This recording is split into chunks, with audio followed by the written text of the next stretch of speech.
केंद्र सरकार के निर्देशानुसार संचालित विकसित भारत संकल्प यात्रा के तहत गुमला के सीलाफारी पंचायत में लगे शिविर में अपर सचिव उच्च शिक्षा विभाग, शिक्षा मंत्रालय, भारत सरकार सुनील कुमार बरनवाल पहुंचे।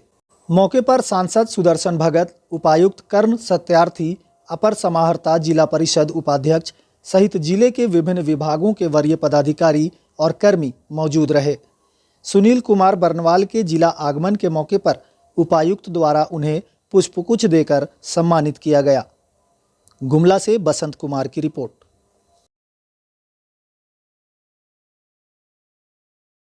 हम शपथ लेते हैं कि भारत को 2047 तक आत्मनिर्भर और विकसित राष्ट्र बनाने के सपने को साकार, गुलामी की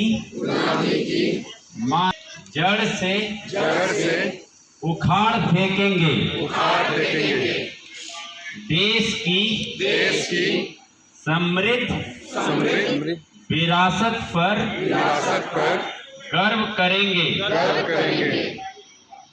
भारत की एकता को सुदृढ़ करेंगे और देश की रक्षा करने सम्मान करेंगे।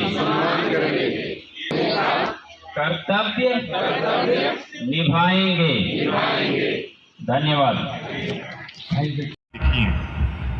लेकिन दिक्कत ये है कि जिस डिसिप्लिन के आप हैं नहीं है, उसके इंडेक्स का पालन नहीं करते हैं, तो उस डिसिप्लिन में वो स्वीकार्य नहीं होती हैं चीज़ें। रामविलास शर्मा की किताबें, चाहे ऋग्वैदिककालीन भारत हो या जो भी हो, वो इतिहास के पाठ्यक्रम में या इतिहास के विभाग में स्वीकार्य नहीं है।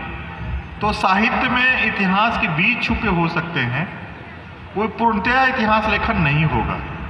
इतिहास लेखन, इतिहास के डिसिप्लिन, मैंने जो कहा कि ओरल हिस्ट्री को जब तक आर्कियोलॉजी के साथ आप जब तक पूज नहीं करेंगे, जब तक जोड़ेंगे नहीं, ये कहानी कही जा रही है तो उसका आर्काइवल सोर्स कहाँ है, इस पर रिकॉर्ड्स कुछ हैं कि नहीं, मुगल कालीन या ब्रिटिश कालीन या ब्रिटिश लाइब्रेरी में ही पड़े हुए, उसको जोड़िएगा नहीं तो फिर इतिहासकार सर वो स्वीकार उसको नहीं करेंगे, वो कहानी होके ही रह जाएगी।